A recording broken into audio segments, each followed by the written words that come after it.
ہمیں اپنے دشمن کو کسی طرح تو ڈھونڈنا ہے نا. سخت مجبوری میں اگر ہم کسی عامل کے پاس چلے جائیں اور اس سے صرف اتنا پوچھ لیں کہ یہ کس نے کیا ہے تو کیا برائی ہے؟ ہم اپنے دشمن پہ جادو نہیں کروا رہے، صرف اس کا پوچھ رہے ہیں. عامل کیسے معلوم کرے گا؟ جادو کے ذریعے، اور یوں ہم اس جادو کا حصہ بن جائیں گے. لیکن تمہارے خیال میں کبیرہ تھا ان کاموں میں کیسے پڑی ہوگی؟ ماہی ایک دم چپ ہوگی. کیا وہ پہلے دن ہی کسی عامل کے پاس گئی ہوگی اور کہا ہوگا کہ ماہ بینا کے بچے پہ جادو کر دو؟ نہیں ماہی، یہ سب ایسے شروع نہیں ہوتا. وہ اب خفقی سے اسے دیکھ کے کہہ رہی تھی. یہ سب شروع ہوتا ہے سوالوں سے. کسی کے بارے میں کچھ ذرا سا معلوم کروانے سے لوگ سمجھتے ہیں کہ یہ بے ضرر سا سوال ان کا ایمان خراب نہیں کرے گا. لیکن یہ آغاز ہوتا ہے عاملوں کے دروازے پہ جانے والے قدم پھر کبھی واپس نہیں پلٹ سکتے. ہم وہ نہیں کریں گے جو کبیرہ تائی نے کیا. ہم اسے اپنی عقل سے ڈھونڈیں گے. سختی سے کہہ کے اٹھ گئی. ماہی نے سر جھکا دیا لیکن وہ مطمئن نہیں لگ رہی تھی. وہ اسے وہیں چھوڑ کے گھر کے پچھلے حصے میں آ گئی. وہاں اجڑے ہوئے کچن گارڈن میں وہ قطعہ صاف دکھائی دیتا تھا جہاں سے گھاس ہٹا کے فاختہ کو دفن کیا گیا. وہ دھیرے دھیرے چلتی ہوئی اس بے نام قبر تک آئی اور یوں ہی گردن چکائے اسے دیکھے گئی. کچھ گارڈن میں اگی خوبرو جڑی بوٹیاں دھوپ میں سنہری لگ رہی تھی. پھر اس کے دیکھتے ہی دیکھتے ان کا رنگ بدلنے لگا، یہاں تک کہ بہار کی گھاس بن گئی اور اس گھاس کے پیچھے ایک سرخ اینٹوں والی عمارت دکھائی گئی. اونچی پونی والی لڑکی تیز تیز قدموں سے چلتی ایک راہداری کا موڑ مڑ رہی تھی. آگے ایک زوردار ایک دروازہ تھا جسے کھول کے وہ اندر آئی تو سامنے باتھ رومز کی قطار نظر آئی. ایک طرف بڑا سا آئینہ بھی لگا تھا جس کے سامنے سنگ بنے تھے. دفتن مالا ٹہری. سنگ کی طرف دیکھا جہاں گلابی ہیئر بینڈ والی لڑکی آ کھڑی تھی. آہٹ میں وہ ایک دم ڈر کے مڑی، ہاتھ سے کچھ نیچے گرا. مالا کی نظریں جھکی. اس کے پیروں کے قریب ایک سنہری گھڑی گری پڑی تھی. اس میں لگے ننھے ڈائمنڈ دور سے چمکتے دکھائی دیے. یہ تو سر ستار کی گھڑی ہے. وہ چونکی. گلابی ہیئر بینڈ والی لڑکی جلدی سے جھکی اور گھڑی مٹھی میں دباتا ہوئی سیدھی ہوئی. ہاں ہے. پھر اس کو دیکھ کے کندھے جھٹ گئے. سر ستار صبح سے اسے سارے اسکول میں ڈھونڈ رہے ہیں. اس کی آنکھیں پھیل گئی. یہ تمہارے پاس کیوں ہے؟ وہ ہلکا سا مسکرائی.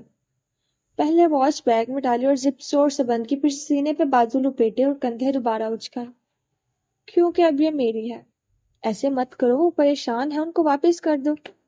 ورنہ تم کیا کرو گی؟ ان کو جا کے بتاؤ گی؟ وہ ہلکا سا ہنسی، پھر سر دائیں بائیں ہلایا. سر ستار کی اگلی ماہ پوسٹنگ ہو رہی ہے لیکن میں اگلے کئی سال تمہارے ساتھ اسی اسکول میں رہوں گی. آگے تمہاری مرضی ہے. ویسے بھی کوئی تمہاری بات پہ یقین نہیں کرے گا. پمپلز. اسی بے پرواہی سے بروچ گئے. اور اگر کسی نے میری تلاشی لینے کی کوشش کی تو میرے پاپا اسکول کی اینٹ سے اینٹ بجا دیں گے. وہ چند قدم آگے آئی، یہاں تک اس کے چہرے کے بالکل قریب تھی. تمہیں کیا معلوم کسی کے پاپا کیا ہوتے ہیں؟ اور اس کے کندھے سے زور سے کندھا ٹکرا کے آگے بڑھ گئی. اس کا سارا وجود ہل کے رہ گیا. اس نے بے اختیار مڑ کے اسے جاتے دیکھا. پہلو میں گرے ہاتھ کی مٹھی بھیج رکھی تھی اور کن پٹی کی نس ابھری ہوئی تھی. تمہیں کیا معلوم کسی کے پاپا کیا ہوتے ہیں؟ اس کی آنکھیں بھیگنے لگی. منظر بدلا اور اس کے چلتے ہوئے قدم ایک دوسری راہداری کے سامنے سے گزرے. سر ستار آفس کے باہر کھڑے زور زور سے چلا رہے تھے. وہ ڈائمنڈ واچ تھی میرے مرحوم بابا بھائی کا گفٹ، اور تمہارے علاوہ اسے کوئی نہیں اٹھا سکتا. شکور. سفید بالوں اور پکی رنگت والا شکور نفی میں سر ہلا رہا تھا. اس کا چہرہ آنسوؤں سے بھیگا تھا. نہیں سر، میں نے اسے وضو کے لیے اتارا تھا. میری غیر موجودگی میں صرف تم میرے آفس میں آئے تھے. سر جی قسم لے لیں میں نے اسے دیکھا بھی نہیں. اس نے ہاتھ جوڑے. تم لوگ اور تمہاری جھوٹی قسمیں. کوریڈور کے ستون سے سر نکال کے وہ منظر دیکھتی لڑکی کی آنکھوں میں آنسو تھے. شکور اب ہاتھ جوڑے کھڑا تھا. تھوڑی سے گرتے آنسو قمیض کے گرے باں میں جذب ہو رہے تھے. منظر بدلا اور اب اپنا بیگ کندھے پہ ڈالے وہ روش پہ چلتی جا رہی تھی. سامنے سیدھ میں ایک گیٹ بنا تھا. اسے دیکھ کے وہ رکی. شکور اپنی سائیکل کو ہینڈل سے پکڑے گیٹ سے باہر نکال رہا تھا. ساتھ ہی وہ آنسوؤں سے بھیگا چہرہ قمیض کے دامن سے صاف کر رہا تھا. وہ تیز قدموں سے دوڑتی ہوئی اس کے قریب آئی. شکور چچا. اس نے پلٹ کے سامنے اسے آتی لڑکی کو دیکھا. مجھے پتا ہے آپ نے چوری نہیں کی، کسی اور نے کی ہے. اس نے پھولی سانسوں کے درمیان خود کو کہتے سنا. شکور آنسو بھری آنکھیں لیے اسے دیکھتا رہا. میں آپ کو اس کا نام بتا سکتی ہوں. آپ سر ستار سے کہیں کہ اس کا بیگ چیک کروا لیں، لیکن میرا نام مت لیجیے گا. تم سب امیر لڑکی آپس میں ملی ہوئی ہو. اللہ عذاب نازل کرے گا تم سب پہ. میں نے چوری نہیں کی، میں صرف… تم سب ایک جیسے ہو، ہمیشہ میرا مذاق اڑاتے تھے، آج مجھے چور بھی بنا دیا۔ تم سب سے اللہ پوچھے گا۔ نفرت سے پھنکارتا وہ انگلی اٹھا کے کہہ رہا تھا، میں لعنت بھیجتا ہوں اس اسکول اور اس کی نوکری پہ۔ سرخ چہرے کے ساتھ کہتے ہوئے اس نے سائیکل باہر نکال لیا اور بالکل ساخت ہوئی اسے دور جاتے دیکھ رہی تھی۔ اس کے قدموں میں بچھی بے نام قبر سرما کی دھوپ میں روشن دکھائی دیتی۔ مالا جھکی اور پنجوں کے بل وہاں بیٹھ گئی، نرمی سے مٹی پہ ہاتھ پھیرا۔ تمہیں ایک بات بتاؤں؟ وہ اداس مسکراہٹ سے کہہ رہی تھی، اسی لیے مجھے معاف کرنا نہیں آتا کیونکہ مجھے بھی کسی نے معاف نہیں کیا تھا۔ اس کا مرمری ہاتھ دھوپ سے گرم ہوئی مٹی پہ برابر چل رہا تھا۔ کسی سے اپنے اوپر جادو کروانے والے کا معلوم کروانا گناہ کیوں ہے؟ اس شام چڑچڑی سے ہوئی ماہی لیپ ٹاپ اسکرین کے سامنے بیٹھی تھی۔ اسکرین پہ ڈاکٹر رائد نظر آ رہے تھے جو غالباً اپنے آفس کی کرسی پہ بیٹھے تھے۔ آپ پریشان لگ رہی ہیں؟ اس سوال پہ گہری سانس لے کر اسے دیکھا۔ میرے گھر سے اتنی جادوئی چیزیں نکلی ہیں میں بتا نہیں سکتی، میں صرف جاننا چاہتی ہوں کہ عامل کون ہے۔ آپ کو یہ جان کے کیا ملے گا کہ جادو کون کروا رہا ہے؟ ہم اپنے دشمن سے دور رہیں گے، وہ پھر بھی جادو کرواتا رہے گا، اس کو کیا فرق پڑے گا؟ البتہ آپ کا ایمان چلا جائے گا۔ ہم مسلمانوں کے پاس ایمان کے علاوہ ہوتا ہی کیا ہے؟ وہ خاموش ہوگی، تھوڑی ندامت سے جھک گئی۔ سوری، مجھے ایسا نہیں سوچنا چاہیے تھا، مگر ہم اس عامل کو ڈھونڈنے کے بہت قریب تھے۔ میری بہن کو خواب میں ایک چہرہ نظر آیا، لیکن وہ جس آدمی کا تھا وہ کئی برس پہلے مر چکا ہے۔ ایسا کیوں ہوا؟ اس کی دو وجوہات ہیں۔ پہلی یہ کہ انسانی دماغ خواب میں کوئی ایسا چہرہ نہیں دیکھ سکتا جو اس نے حقیقت میں نہ دیکھ رکھا ہو۔ یہاں تک کہ شیاطین بھی جب خواب میں ڈرانے آتے ہیں تو وہ کوئی ایسا چہرہ بنا کے آتے ہیں جو ہم نے حقیقت میں دیکھ رکھا ہو۔ کیا واقعی؟ اس کا منہ کھل گیا۔ لیکن جو لوگ خواب میں انبیاء کو دیکھتے ہیں ان کا کیا؟ چونکہ آج کے لوگوں نے انبیاء کو نہیں دیکھ رکھا، اسی لیے علماء کہتے ہیں کہ ایسے خوابوں پہ یقین نہ کیا جائے تو بہتر ہے۔ البتہ ایک یہ روحانی پہلو ہے، میں سائنسی پہلو کی بات کر رہا ہوں۔ یعنی اگر میں نے کسی کا اصلی چہرہ نہیں دیکھا تو خواب میں کبھی نہیں دکھائی دے گا؟ بالکل، انسانی دماغ کے لیے نیا چہرہ دیکھنا ناممکن ہے۔ وہ چند لمحے کے لیے بالکل حیرت زدہ سی بیٹھی رہ گئی۔ مطلب وہ عامل نہیں تھا؟ عامل کوئی اور ہے، لیکن پھر وہ خواب میں کیوں نظر آیا؟ کیونکہ دوسری وجہ یہ ہے کہ عامل کبھی خوابوں میں نظر نہیں آتے۔ میں اپنی بات دہراتا ہوں، آپ پہ جادو کرنے والا کبھی خوابوں میں نظر نہیں آئے گا۔ یہ قدرت کا اپنا ایک نظام ہے۔ اللہ تعالیٰ خود عامل کا پردہ رکھتا ہے تاکہ انسان آپس میں فساد نہ کرے۔ یعنی شکور والا خواب بے معنی ہے؟ نہیں، خواب صرف نشانیاں ہوتے ہیں، ہنٹ، اشارے۔ وہ کبھی پیس آف کیک نہیں ہوتے کہ آپ دیکھتے ہی جان لیں کہ آپ کا مجرم کون ہے۔ وہ آدمی کسی اشارے کے طور پہ نظر آیا ہوگا۔ ایسے خواب جن میں جادو کرنے والے کی طرف اشارہ ہو یا کوئی چہرہ نظر آئے، اس پہ فوری یقین نہیں کرنا چاہیے۔ بالکل نہیں کرنا چاہیے، کیونکہ علماء کہتے ہیں کہ ایسے چہروں میں شیاطین کا بہت عمل دخل ہوتا ہے۔ خود عاملوں کو بھی نہیں معلوم ہوتا کہ کس پہ کون جادو کر رہا ہے، اس لیے ان چیزوں کے بارے میں کسی سے نہیں پوچھنا چاہیے، کیونکہ جنات جھوٹ بھی بہت بولتے ہیں، کسی غلط بندے کا نام بھی لے سکتے ہیں۔ اسی طرح خاندانی دشمنی اور فساد شروع ہوتا ہے۔ اس نے اس بات میں سر ہلا دیا۔ اگر ہم خوابوں سے جاننے لگیں کہ ہم پر جادو کون کروا رہا ہے تو ہم اپنے قریبی لوگوں کی جان ہی لے لیں گے۔ مجھے معلوم ہے میری ایک آنٹی ہم پہ جادو کرواتی ہے، لیکن کس سے کرواتی ہے میں یہ جاننا چاہتی ہوں۔ پھر آپ اللہ سے دعا کریں کہ اس کا چہرہ سامنے لے آئے۔ اگر آپ کی دعا اس کے جادو سے بڑی ہوئی وہ ضرور سامنے آ جائے گا، لیکن میری ذاتی رائے یہ ہے کہ جادوگر کے تجسس میں نہیں رہنا چاہیے، اپنا دفاع مضبوط کرنا چاہیے۔ ماہی نے اس بات میں سر ہلا دیا، اس کا جوش ٹھنڈا پڑ چکا تھا۔ اس نے لیپ ٹاپ فولڈ کر کے رکھ دیا۔ اس کے سر پہ بنی چھت کے اوپر مالا کا اسٹوڈیو تھا۔ وہ وہاں تنہا کھڑی بڑبڑاتے ہوئے دیواروں پہ لگے کاغذ اتار رہی تھی۔ میرے خواب جھوٹے تھے، سب جھوٹ تھا۔ وہ بے بسی سے ایک ایک کاغذ کو نوچ کے اتار رہی تھی۔ سامنے کھلا کارٹن رکھا تھا جس کے اندر ان کاغذوں کا ڈھیر لگتا جا رہا تھا۔ اس سے اوپر اس کی وہ چھوٹی نوٹ بک تھی جسے وہ شکور کے گھر لے کر گئی تھی۔ اس پہ لکھی تحریر واضح نظر آ رہی تھی، خاندان والے ہمیشہ میرے باپ کا مذاق اڑاتے تھے کیونکہ… مالا نے ٹھک سے کارٹن بند کر دیا۔ اس کی تلاش ناکام گئی تھی۔ شکور اس کا مجرم نہیں تھا، وہ صرف اس کے ضمیر کی ایک پھانس تھا۔ دفتن فون کی ٹون بجی تو اس نے اسی بیزاری سے فون نکالا، پھر زیاد کا نام پڑھا کہ ماتھے کی شکنیں سیدھی ہونے لگی۔ لبوں پہ ایک مسکراہٹ خود بخود اترنے لگی۔ زیاد اسے میسج بھیجنے سے چند قبل اپنے آفس میں بیٹھا لیپ ٹاپ پہ کام کرتا دکھائی دے رہا تھا۔ اس کی انگلیاں کی بورڈ پہ چل رہی تھی اور آنکھوں پہ اسکرین گلاسز لگی تھی۔ ساتھ ایک گرم کافی مگ رکھا تھا جس سے اڑتی بھاپ آفس کیبن کی دھندلی دیواروں تک سفر کر رہی تھی۔ دفتن ساتھ رکھا موبائل زوم زوم کرنے لگا۔ اس نے اسکرین سے نگاہیں ہٹا کے دیکھا، نام دیکھ کے انگلیاں ٹھہر گئیں۔ ابو کالنگ۔ ایک گہری سانس لے کر زیاد نے آنے کو تاڑی، تھوڑی کھجائی جیسے ہمت مجتمع کی ہو، پھر فون کان سے لگایا۔ جی ابو، بشاشت سے پوچھا، لیکن دوسری طرف کہیں جانے والے الفاظ سن کے اس کی تھوڑی جھک گئی۔ چند لمحے وہ سنتا رہا، پھر اس بات میں سر ہلا دیا۔ جی ابو، میں ابھی تک پپھو سے ملنے نہیں جا سکا، جب سے آیا ہوں مصروف رہا ہوں، کبھی امی کو ہسپتال لے کر جاتا ہوں، کبھی آفس کے کام دیکھتا ہوں۔ وہ تھکا تھکا سا لگ رہا تھا۔ دوسری جانب کچھ سخت کہا جا رہا تھا۔ اس کی آنکھوں کی تھکاوٹ بڑھنے لگی۔ ابو، میں آپ سے ایک بات کرنا چاہتا تھا، اس نے بدت کہنا شروع کیا، اور میں اب جو کہنے جا رہا ہوں آپ کو دکھ دے گا، لیکن ناک کی ہڈیوں کو مسلتے ہوئے آنکھیں بند کی۔ ابو، میں الشبا سے شادی نہیں کر سکتا کیونکہ میں یہ نہیں کرنا چاہتا، میں اس کو کبھی خوش نہیں رکھ سکوں گا۔ دوسری جانب سناٹا چھا گیا۔ وہ ہمت کر کے کہتا گیا، میں آپ سے بہت محبت کرتا ہوں ابو۔ اس کی آواز بھیگ گئی اور سر جھک گیا۔ اور میں ساری عمر آپ کا دل جیتنے کی کوشش کرتا رہا ہوں، لیکن اب میں تھک گیا ہوں، میں مجبور ہوں، میں کسی لڑکی کی زندگی نہیں خراب کر سکتا، میرے دل میں کوئی اور ہے۔ دوسری طرف سے ایک دم زور زور سے کچھ کہا جانے لگا۔ زیاد نے ایک تھکی ہوئی سانس خارج کی۔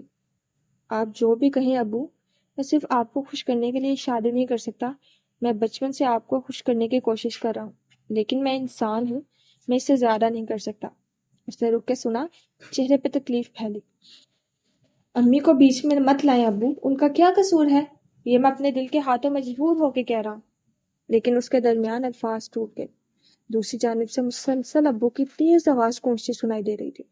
جی میں جانتا ہوں، کشوالا نے انکار کر دیا تھا، لیکن میں ایک دفعہ پھر اس سے بات کروں گا، کیا معلوم اب کی دفعہ وہ مان جائے۔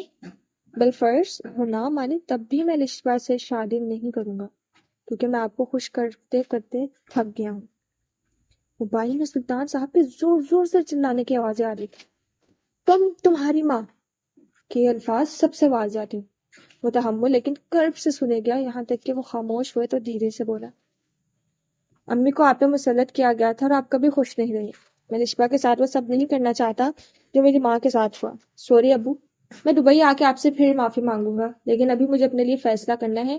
اس نے فون رکھ دیا، آنکھوں میں ہلکی سی نمی تھی جسے اس نے ہتھیلی کے پشت سے رگڑا۔ پھر موبائل پہ میسج ٹائپ کرنے لگا، کشمالا کیا ہم کل مل سکتے ہیں؟ مجھے آپ سے ایک بات کرنی ہے۔ میسج بھیج کے اس نے گہری سانس لی، ہونٹوں پہ بالآخر ایک امید بھری مسکراہٹ ابھری۔ اس نے فون رکھ کے واپس اینک لگا لی اور انگلیاں کی بورڈ پہ جما دی۔ شکور کے معاملے میں آپ کا کوئی قصور نہیں تھا Kashmala, you are just a little girl. وہ گلابی اور سفید رنگ سے سجی ایک بوتیک بیکری تھی جس کے ایک کونے میں ریسٹورنٹ ایریا بنایا گیا تھا۔ چھت سے اونچے نیچے سفید رنگ کے سجاوٹی پرندے لٹک رہے تھے۔ دوسرے کونے میں گلابی چیری بلاسم کا نکلی درخت کھڑا تھا، غرض میں ایک فیری ٹیل سی بیکری تھی۔ کیا واقعی میرا قصور نہیں تھا؟ وہ قائل نہیں ہو رہی تھی۔ وہ دونوں ایک کونے والی میز پہ آمنے سامنے بیٹھے تھے، درمیان میں کافی کے 2 کپ رکھے تھے۔ زیاد کے قریب ایک پلیٹ میں براؤنیز نظر آ رہی تھی۔ پہلے آپ بتائیں، آپ واقعی براؤنیز نہیں کھانا چاہتی؟ زیاد نے چمچ سے ٹکڑا توڑتے ہوئے اسے دیکھا۔ وہ دھیرے سے مسکرا دی اور نفی میں سر ہلائے۔ اس کے کھلے بال ہوئے چہرے کے دونوں طرف میں گرے تھے اور اس نے سفید ہائی نیک سویٹر پہن رکھا تھا جس کے گرے باہ پہ ایک لمبا سنہرا لاکٹ جھول رہا تھا، اس پہ سیاہ رنگ کی فاختہ بنی تھی۔ میں میٹھا نہیں کھاتی، مسکرا کے یاد دلایا، البتہ اس کی آواز اداس تھی۔ کشمالا آپ ایک چھوٹی سی بچی تھی جب آپ نے وہ کیا۔ وہ آگے ہو کے بیٹھا اور فکر مندی سے اسے دیکھا۔ آپ آج جیسی پر اعتماد ورکنگ وومن نہیں تھی، آپ کلاس میں بلی ہوتی تھی اور آپ کی ذات میں باپ کی محرومی کا ایک خلا تھا جس کی وجہ سے آپ کو کسی ناراض کرنے سے ڈرتی تھی۔ الزام آپ نے نہیں لگایا تھا، آپ بس خاموش نہیں تھی۔ بچپن میں بہت سے بچے ایسے کرتے ہیں، ٹین ایج میں۔ اس نے تصحیح کی۔ ٹین ایج میں بھی کرتے ہیں. شکور کی نوکری آپ کی وجہ سے نہیں، سر ستار کی وجہ سے گئی تھی. کہ اتنا عرصہ اس نے اپنی ایمانداری ثابت نہیں کی ہوگی کہ انہوں نے یوں اس پہ الزام لگا دیا. سر ستار بڑے تھے، اس کو ان پہ بھروسہ کرنا چاہیے تھا. میں اس واقعے کو جسٹیفائی نہیں کر سکتی. میں نے غلط کیا تھا اور میں اس غلط کو ٹھیک نہیں کر سکی. میں نے اسے ذہن کے کسی کونے میں دھکیل کے بھلا دیا اور پھر میں نے اپنا سیکشن بدلوا لیا. میں اپنے لیے کھڑی نہیں ہوتی، لیکن اس جگہ سے خود کو ریموو کر لیتی ہوں. یہی میرا ڈیفینس میکانزم ہے. شاید اس لیے کہ میرا باپ نہیں تھا. اس نے کافی کا کپ اٹھا کے لبوں سے لگا لیا. وہ کچھ زیادہ ہی کڑوی تھی. باپ کے ہونے سے کیا نام ہوتا ہے؟ ہم میں سے کچھ ساری عمر باپ کو خوش کرنے کی کوشش کرتے ہیں، پھر بھی وہ خوش نہیں ہوتے. اس نے چونک کے زیاد کو دیکھا. اس کے چہرے پہ زمانے بھر کی اداسی تھی. آپ کے ابو؟ میں نے ارشبا سے شادی سے انکار کر دیا ہے اور اب وہ سخت ناراض ہے، لیکن میں اس کے ساتھ زیادتی نہیں کر سکتا تھا. میں تھک گیا تھا. اوپر سے لٹکتے سفید پرندے ہلکے ہلکے جھول رہے تھے. ان کی کانچ کی بنی آنکھیں ان دونوں پہ جمی تھی. میں بھی تھک گئی ہوں. مالا نے کپ رکھا، سر دونوں ہاتھوں میں گرا دیا. ان جادوؤں سے، ان تعویذوں سے کیا آپ مزید اس عامل کو ڈھونڈنا نہیں چاہتی؟ اس نے چہرے سے ہاتھ ہٹائے بنا نفی میں سر ہلایا. میں اب لاہور میں نہیں رہنا چاہتی. میں اس سب سے دور جانا چاہتی ہوں. پھر وہ کریں جو آپ کا دل کہتا ہے. چلی جائیں اس سب سے دور. وہ رکا اور پھر جیسے ہمت مجتمع کر کے کھنکھایا. میں بھی اس سب سے دور جانا چاہتا ہوں. میں بھی زخمی ہوں اور اپنی ہیلنگ ڈھونڈ رہا ہوں. مجھے بھی اپنی ذات کو تندرست کرنا ہے اور آپ کو بھی. اس نے چہرے سے ہاتھ ہٹا کے نہ سمجھی سے زیاد کو دیکھا، لیکن وہ سمجھ رہی تھی. کیا آپ چاہتی ہیں ہم ایک ساتھ خود کو ہیل کریں؟ وہ چند لمحے اسے دیکھتی رہی. ایسے ہی اس پل کو یاد آیا، لیکن اس نے حلق میں آئے بہت سے آنسو نیچے دھکیلے. اس کو زیاد سے اس سوال کی توقع تھی. کیا آپ اپنے والد کو ناراض کر کے خوش رہ سکیں گے؟ وہ ٹھیک ہو جائیں گے، لیکن آپ بتائیں آپ کیا چاہتی ہیں؟ ساری اس نے جیب سے کچھ نکالا تو وہ چونکی. وہ ایک مخملی ڈبی تھی. میں آج آپ سے ایک دفعہ پھر پوچھتا ہوں، کیا آپ میرے ساتھ دنیا کے کسی دوسرے کونے میں جا کے اپنی نئی زندگی شروع کرنا چاہتی ہیں؟ زیاد پہ جمی اس کی آنکھیں بھیگنے لگی. مجھے نہیں معلوم زیاد، میں بس اس سب سے دور جانا چاہتی ہوں. تو میرے ساتھ چلیں. میں اور آپ مل کے ایک دوسرے کو ہیل کر سکتے ہیں. ہم دونوں اپنی اپنی ذات کے کمپلیکسز سے لڑے ہوئے لوگ ہیں. ہم پرفیکٹ نہیں ہیں. ہم دونوں کو اپنے اپنے باپ کی طرف سے چوٹ لگی ہے، لیکن جانتی ہیں محبت سب سے بڑا مرہم ہوتی ہے. وہ کہہ رہا تھا اور وہ اسے بھیگی آنکھوں سے دیکھ رہی تھی. میں چاہتا ہوں کہ آپ کی محبت میرے زخموں کو بھرے اور میں آپ کو آپ کے ٹراما سے نکالوں، کیونکہ محبت سب سے بڑا مرہم ہے اور یہی ہیل کر سکتی ہے. وہ ہلکا سا مسکرا دی. پھر اس نے ڈبی اٹھا کے کھولی. اس کے اندر ایک ہیرے کی انگوٹھی تھی. مالا نے دھیرے سے ڈبی بند کی. زیاد سلطان کا سانس رک گیا. اس نے ڈبی اس کی طرف واپس دکھیلی اور نظر اٹھا کے اسے دیکھا. ہمارے ہاں منگنیاں ایسے نہیں ہوتی. آپ کو اسے لے کر میرے گھر آنا ہوگا، وہ بھی اپنے والد کے ساتھ. میں کسی کو ناراض کر کے نیا رشتہ نہیں بنا سکتی. وہ مسکرا دی. اس کی مسکراہٹ میں تکان اور امید تھی. میرے دل میں آپ کی عزت اس بات سے مزید بڑھ گئی ہے. میں ابو کو لے کر آؤں گا. پھر پلیٹ کی طرف دیکھ کے پوچھا، شور آپ براؤنیز نہیں کھانا چاہتی؟ اس نے مسکرا کے نفی میں سر ہلایا اور کافی کا مگ اٹھا لیا. اوپر جھولتے نازک پرندے خاموشی سے انہیں دیکھ رہے تھے. نیند میں اس کا سر کسی چیز سے ٹکرایا تو وہ ہڑبڑا کے اٹھا. چند لمحے کے لیے بیربل کو سمجھ میں نہیں آیا کہ اس وقت کہاں ہے. پھر پلکیں جھپکائی تو منظر قدرے واضح ہوا. سامنے بستر پہ ماہر لیٹا تھا. تکیے اوپر کر کے رکھنے کی وجہ سے اس کا سر قدرے اونچا تھا. وہ خاموشی سے سامنے والی دیوار کو دیکھ رہا تھا. بیربل نے آنکھیں مسلی اور اٹھ کے بیٹھا. وہ کب کاؤچ پہ بیٹھے بیٹھے سو گیا تھا. اسے یاد نہ تھا. وال کلاک پہ نظر پڑی تو دیکھا رات کے 2:45 بج رہے تھے. ماہر ابھی تک جاگ رہے ہو؟ اسے تعجب سے اسے دیکھا. ہاں. وہ دور خلا میں کسی غیر مرئی نقطے کو گھور رہا تھا. کیا سوچ رہے ہو؟ اٹھا اور روم فریج کی طرف آیا.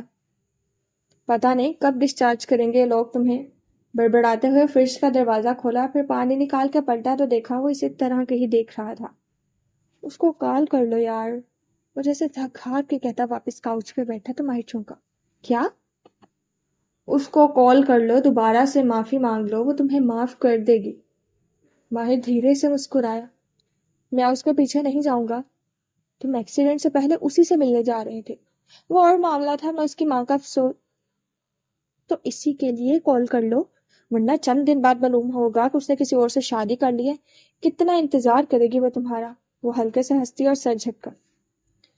کم از کم اس ٹال ڈارک سے نہیں کرے گی، وہ اپنے کسی کزن سے شادی کر رہا ہے۔ ماہی کی بتائی بات کو بہت سکون سے آگے بتایا۔ بیربل نے خفگی سے اسے دیکھا۔ کیا وہ واقعی ہینڈسم نہیں ہے؟ تم صرف اپنے جذبات کی وجہ سے کہتے ہو۔ واقعی نہیں ہے، وہ ہینڈسم ہو یا نہ ہو، اسے وہ ہینڈسم لگتا ہے اور تم اسے کچھ نہیں لگتے۔ بیربل تپانے والی مسکراہٹ کے ساتھ بولا تو ماہر نے بڑبڑا کے رہ گیا۔ کوئی فائدہ نہیں ہوا اس سب کا۔ وہ چند ثانیے خاموش رہ کے تھک گیا تو دوبارہ اسے مخاطب کیا۔ اشارے دیوار پہ لگے کاغذوں کی طرف تھا۔ ماہر نے دھیرے سے نفی میں سر ہلایا۔ اس کی آنکھوں میں مایوسی تھی۔ میں اسے کبھی نہیں ڈھونڈ سکوں گا، نہ 3 ملکوں میں، نہ اپنے دماغ کے ایک کمرے میں۔ وہ مجھ سے کہیں زیادہ چالاک ہے۔ پھر ان کاغذوں کو اتار دیتے ہیں ماہر، یہ تمہیں صرف ڈسٹرب کر رہے ہیں۔ وہ سنجیدگی سے کہتے اٹھ کھڑا ہوا۔ ماہر نے کچھ نہیں کیا، وہ بھی جیسے تنگ آ گیا تھا۔ بیربل دیوار تک گیا اور آہستہ آہستہ پیپر ٹیپ سے چپکے کاغذ اتارنے لگا۔ شکر کرو میں نے زارا کو یہاں آنے نہیں دیا، وہ یہ کاغذ دیکھ لیتی تو اس کے سوال کبھی ختم نہ ہوتے۔ وہ ایک کاغذ کھینچ رہا تھا۔ ویسے مالک نے اسے کبھی تمہارے اور کشمالے کے بارے میں کیوں نہیں بتایا؟ مالک اپنی مرضی کا مالک ہے، اس کے ہر کام کی کوئی پیچیدہ سی وجہ ہوتی ہے۔ اس نے بیزاری سے شانے اچکائے، پھر ایک دم وہ ٹہر گیا۔ مالک؟ کیا؟ بیربل نے پلٹ کے اسے دیکھا، ہاتھوں میں کاغذوں کا پلندہ تھا۔ مالک۔ ماہر نے لیٹے لیٹے بیٹھ کے ریموٹ کا بٹن دبایا، بیڈ سرہانے والی طرف سے اوپر اٹھنے لگا۔ تم نے اس دن کہا تھا کہ میں سرکار کو اس لیے نہیں ڈھونڈ سکا کیونکہ میں اسے بہت دور ڈھونڈ رہا تھا۔ کیا معلوم وہ بہت قریب ہو؟ خود کار بیڈ کی ایک طرف سے اونچا ہو گیا تو وہ بیٹھا ہوا نظر آنے لگا۔ اس کے چہرے پہ چھونک جانے کا تاثر تھا۔ ہمارے قریب ایسا کون ہے؟ بیربل نے چھمبے سے اسے دیکھا۔ وہ بڑبڑایا۔ مالک۔ مالک؟ بیربل کے چہرے پہ بے یقینی ابھری۔ ہرگز نہیں، تمہارا دماغ خراب ہے، وہ ایسا کچھ نہیں کر سکتا، وہ تم سے بہت محبت۔ مالک نے کہا تھا کہ مجرم وہ ہوتا ہے جس کو جرم کا سب سے زیادہ فائدہ ہو۔ اس نے تیزی سے بات کاٹی۔ بیربل جوش سے بولتے بولتے رک گیا۔ ماہر کیا کہہ رہے ہو؟ میں درست تھا، لیکن میں خود بھی یہ سمجھنے لگا کہ میں اپنے جذبات کی وجہ سے ایسا کہتا ہوں۔ کیا یہ کہ زیاد سلطان ہینڈسم نہیں ہے؟ وہ جیسے خود بھی چونک گیا تھا۔ ایک لمحے کے لیے بیربل کی سمجھ میں نہیں آیا کہ کیا کہہ رہا ہے۔ تم چنگیز، تم سب میرا مذاق اڑاتے تھے، تم سمجھتے تھے کہ میں جیلسی میں ایسا کہہ رہا ہوں، لیکن نہیں بیربل، وہ بالکل بھی ہینڈسم نہیں ہے۔ مگر کشمالہ کو ہینڈسم کیوں لگتا ہے؟ بیربل نے بے اختیار ماتھے کو چھوا۔ رات کے 3 بج رہے ہیں ماہر، تمہیں اب سو جانا چاہیے۔ شمس بھی ہینڈسم نہیں تھا۔ بیربل فرید جہاں تھا وہی رک گیا، ساکت جامد۔ لیکن ہماری خوبصورت ماں نے ہمارا وجیح باپ چھوڑ کے اسی سے شادی کی۔ یاد ہے وہ کیسے کہتی تھی کہ شمس بہت خوبصورت انسان ہے، اور ہم حیران ہوتے تھے۔ کاغذ بیربل کے ہاتھ سے نیچے پھسل گیا۔ شمس سرکار کا کلائنٹ تھا، ہم سمجھتے رہے کہ اس نے ابا پہ جادو کیا ہے، ان کو بیمار کیا ہے، لیکن نہیں، شمس نے ہماری ماں پہ جادو کیا تھا۔ ابا کی بیماری اس جادو کا نتیجہ تھی، جیسے کشمالہ کی ماں کی بیماری۔ بیربل یک تک اسے دیکھ رہا تھا۔ تم نے کہا بیربل وہ کشمالہ کو ہینڈسم لگتا ہے، ایسا صرف 2 صورتوں میں ہوتا ہے۔ اس نے نوٹ بک اٹھائی اور تیزی سے صفحے پلٹنے لگا۔ پہلی صورت محبت ہے اور کشمالوں کے اس سے محبت نہیں ہے، اور دوسری صورت، ایک صفحہ کھول کے اس نے سامنے کیا، سحر عشق۔ چند ثانیے کے لیے روم نمبر 555 میں موت کا سناٹا چھا گیا۔ وہ دونوں ایک دوسرے کو دیکھ رہے تھے۔ سرکار زیاد اور کشمالہ کی تصویروں پہ جادو ان کو جدا کرنے کے لیے نہیں کر رہا تھا، وہ ان کو ملانے کا جادو کر رہا تھا۔ کشمالہ نے اپنی ماں کی وجہ سے زیاد سے شادی سے انکار کیا تھا، اس کی ماں کی موت کا فائدہ صرف زیاد کو ہوتا ہے۔ وہ پاکستان اپنے کزن سے شادی کے لیے نہیں، کشمالہ کے لیے گیا ہے۔ اس نے نوٹ بک بیربل کی طرف بڑھائی، وہ بالکل گنگ ہو گیا۔ سرکار کا کلائنٹ کوئی اور نہیں، زیاد سلطان ہے؟ اس کو اپنی آواز دور کسی کنویں سے آتی محسوس ہو رہی تھی۔ وہ ایک طویل عرصے سے سحر عشق کر رہا تھا۔ بیربل نے نوٹ بک پہ چہرہ جھکایا۔ سحر عشق کیا ہوتا ہے؟ سحر عشق کی ابتدا کب ہوئی کوئی نہیں جانتا، لیکن اس کی انتہا ہزاروں سال قبل سلیمان علیہ السلام کے دور میں ہوئی تھی۔ زیاد سلطان روم سے نکلا تو گیلے تولیہ اس کے ہاتھ میں تھا، اپنے بال رگڑتے ہوئے آئینے کے سامنے آ کھڑا تھا۔ دور سلیمان علیہ السلام میں عموماً یہود کے جادوگر جادو میں ملوث ہوتے تھے، لیکن دھیرے دھیرے یہ جادو اتنا عام ہوتا گیا کہ بہت سے مردوں نے اسے سیکھ لیا تھا۔ زیاد نے پولو شرٹ کا بٹن بند کرتے ہوئے آئینے میں اپنا عکس دیکھا۔ ہم عموماً سمجھتے ہیں کہ جادو عورتیں کرتی ہیں، لیکن سحر عشق وہ جادو ہے جسے تاریخ میں سب سے زیادہ مردوں نے استعمال کیا ہے۔ اپنے عکس کو دیکھتے ہوئے وہ دھیرے سے مسکرایا۔ یہ جادو عموماً وہ مرد کرتے تھے جو شکل و صورت میں بہت عام یا بدصورت ہوتے تھے، اور جب ان کا دل کسی ایسی خوبصورت عورت پہ آ جاتا جس کو وہ کسی ناجائز طریقے سے پا نہیں سکتے تھے تو یہ اس عورت کے اوپر سحر عشق شروع کر دیتے تھے۔ اس کا واپس اس کی طرف جھانک رہا تھا، وہ ایک ایسا چہرہ جو معاشرے کی خوبصورتی کے معیار پہ پورا نہیں اترتا۔ وجہ اس کی رنگت نہیں، اس کے بے کشش نقوش تھے۔ چہرے پہ چھائی سنجیدگی اور کرختگی اس کو مزید ناپسندیدہ صورت بناتی تھی۔ سحر عشق ہمیشہ حسین اور شادی شدہ عورتوں پہ کیا جاتا تھا۔ حسین عورتیں زیادہ دیر تنہا نہیں رہتی، ان کی شادیاں جلد ہو جاتی ہیں۔ ایسے میں شہر عشق کی ابتدا اپنے محبوب عورت کو کسی میٹھے کھانے کا تحفہ بھیج کے کرتے تھے، جیسے میں جادو ملا ہوتا تھا۔ ٹیرس پہ کھڑی لڑکی نے براؤنی کھاتے ہوئے نیچے دیکھا اور پورش میں کھڑے دراز قد آدمی نے سر اٹھایا۔ جادو کا پہلا اثر عورت اور اس کے شوہر کے تعلق پہ پڑتا تھا۔ عورت کو اپنا شوہر یا محبوب بدصورت یا جانور نما نظر آنے لگتا تھا۔ اپنے عکس کو دیکھتے ہوئے زیاد نے پرفیوم اٹھایا اور خود پہ چھڑکا۔ عموماً ایسے مرد جادو کرتے تھے جو اس حسین عورت کے ہاتھوں میں سرد ہو چکے ہوتے۔ ایسے میں ان کا دوسرا اقدام اس عورت کے ذہن سے جادو کے ذریعے اپنا پرانا تاثر مٹانا ہوتا تھا۔ ہم سہیل کی شادی پہ ملے تھے نا زیاد سے، ماہی کہہ رہی تھی۔ مالا نے کندھے اچکائے۔ اچھا، مجھے یاد نہیں۔ جادو کا اثر ہونے کے کچھ دن بعد سحر کرنے والا جب محبوب عورت سے ملتا تو اس عورت کو دنیا کا حسین ترین مرد دکھائی دیتا۔ جیسے وہ کشش سمجھتی، وہ دراصل جادو کا اثر ہوتا تھا۔ یوں وہ مسلسل میٹھے تحفے دے کر اس جادو کو مزید راسخ کرنے کی کوشش کرتا رہتا۔ شور آپ براؤنیز نہیں کھانا چاہتی؟ میں آپ کے لیے چاکلیٹس لایا تھا۔ میں نے خواب میں دیکھا کہ بخت بی بانو کو کان میں بتا رہی تھی۔ بڑی بی بی مجھے ایک دوسری بات بھی کہتی ہیں کہ ماہی سے کہو اپنا خیال کرے، اتنا میٹھا نہ کھایا کرے۔ تو یہ بات نہ بتانا ماہی بی بی کو، پہلے وہ اپنے بڑھتے وزن کے بارے میں پریشان ہے، اس بات پہ خوب برا منائیں گی۔ زیاد نے آئینے میں خود کو دیکھتے ہوئے پرفیوم کی ڈبی واپس رکھی۔ سنگھار میز پہ رکھا اس کا موبائل بجنے لگا۔ اس نے نمبر دیکھا اور فون کان سے لگایا۔ جی سرکار۔ اس کا لہجہ کسی مرید کی طرح معتقد سا تھا۔ کیا وہ مان گئی؟ دوسری طرف سے پوچھا گیا۔ جی سرکار، بالکل ایسا ہوا جیسا آپ نے کہا تھا۔ وہ ہلکا سا مسکرایا۔ لیکن سحر عشق کرنے والے جادوگر کو اس کی بھاری قیمت ادا کرنی پڑتی ہے، بہت بھاری قیمت۔ زیاد سلطان نے موبائل رکھا اور سنگھار میز پہ رکھے کاغذ اٹھائے ہوئے نگینہ بیگم کی رپورٹس تھیں۔ قیمت تو میں ادا کر رہا ہوں، وہ بڑبڑایا، لیکن کشمالہ مبین کے لیے کچھ بھی۔ اس نے رپورٹس دراز میں ڈال دی اور خود کار کی چابی اٹھائے باہر نکل گیا۔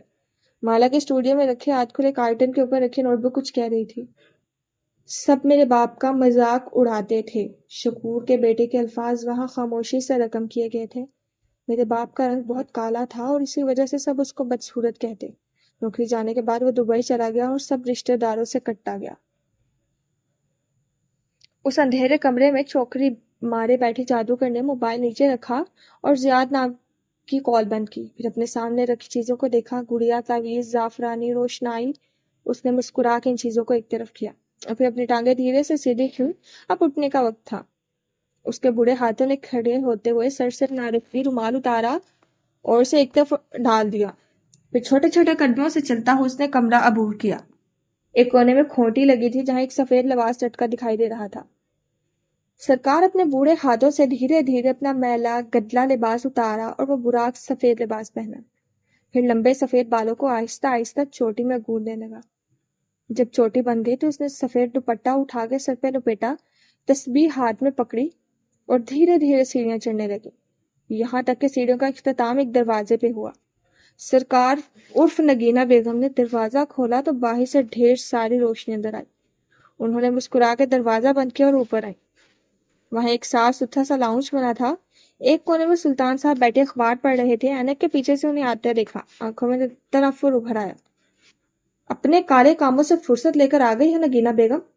وہ صرف مسکرائیں اور کہا کچھ نہیں، اور کچن کی طرف بڑھ گئی. وہاں بنگالی ملازمہ کھڑی ان کی منتظر تھی. وہ سنک تک آئی تو زور کی کھانسی آئی. سر جھکا کے سنک میں کھانسی تو خون کے چند قطرے نیچے گرے. انہوں نے نل کھولے اور منہ پہ چھینٹے مارے. زیاد کے لیے کچھ بھی. وہ بڑبڑائیں اور آگے بڑھ گئی. استنبول شہر سے 1.5 گھنٹے کی ڈرائیو پہ وہ ایک جنگل نما علاقہ تھا. صبح کا وقت تھا اور ابھی روشنی بھی زیادہ دیر نہیں بیتی تھی. درختوں کے درمیان ایک طرف چند نوجوان باربیکیو کرتے دکھائی دے رہے تھے اور دوسری طرف 2 افراد بندوقیں اٹھائے باری اڑتے ہوئے مٹی کے کبوتروں کا نشانہ لے رہے تھے. ان میں سے ایک مالک فریق بھی تھے. گولی کی آواز کے ساتھ ہی ایک کبوتر چھناکے سے ٹوٹا تو مالک نے بندوق نیچے کی اور ساتھ کھڑے ادھیر عمر آدمی کو دیکھا جو اپنی بندوق کی نال سے ایک آنکھ بند کے کچھ دیکھ رہا تھا. میرے بھتیجے پہ حملے کرنے والی کار کا سراغ ابھی تک نہیں ملا؟ انہوں نے ناخوشی سے اپنی بات دہرائی. ہم پوری کوشش کر رہے ہیں، میں تمہیں جلد اچھی خبر سناؤں گا. اس نے بندوق نیچے کی اور مالک کے کندھے کو دھیرے سے تپکا. میں خود باش کومسر چنگیز سے رپورٹ لے رہا ہوں. ہم حملہ آور کو جلد پکڑ لیں گے. وہ دونوں اب ساتھ ساتھ چل رہے تھے. باربیکیو سٹینڈ سے اٹھتی دھوئیں کی خوشبو سردی کا لطف دوبالا کر رہی تھی. ہاں، وہ ماہر کا دوست ہے، اس کے لیے پوری کوشش کر رہا ہے. مالک کے تاثرات ہمیشہ کی طرح برف تھے. لیکن میں چاہتا ہوں کہ تم لوگ اس معاملے کو حل کرنے میں اس سے بھی زیادہ قوت صرف کرو. میں نے کہا نا، ہم تم جلد اچھی خبر سنائیں گے. وہ تسلی دے رہا تھا. ان کے جوگرز خزاں رسیدہ پتوں کو رونتے ہوئے آگے بڑھے تھے. تم بتا رہے تھے تمہاری بیٹی کی سالگرہ. ہاں، اگلے ہفتے تم آ سکو گے؟ ڈی جی صاحب نے مسکرا کے پوچھا. نہیں، میں لندن واپس جا رہا ہوں. زارا ضرور آئے گی. وہ رکی اور آواز کو مزید سرسری بنایا. لیکن اگر تم نے کیک آرڈر نہیں کیا تو نشا نتاشی میں ایک بیکری ہے میرے بھتیجے کی، تم اس کو ٹرائی کر سکتے ہو. اچھا؟ ڈی جی صاحب نے مسکرا کے انہیں دیکھا. یعنی تمہاری مرضی ہے، آزما کے دیکھ لو، لیکن میرا نام مت لینا. وہ سمجھے گا کہ میں. وہ دونوں اب خشک پتوں پہ چلتے دور جا رہے تھے. آوازیں مدھم ہو گئی تھی. باقی آئندہ انشاءاللہ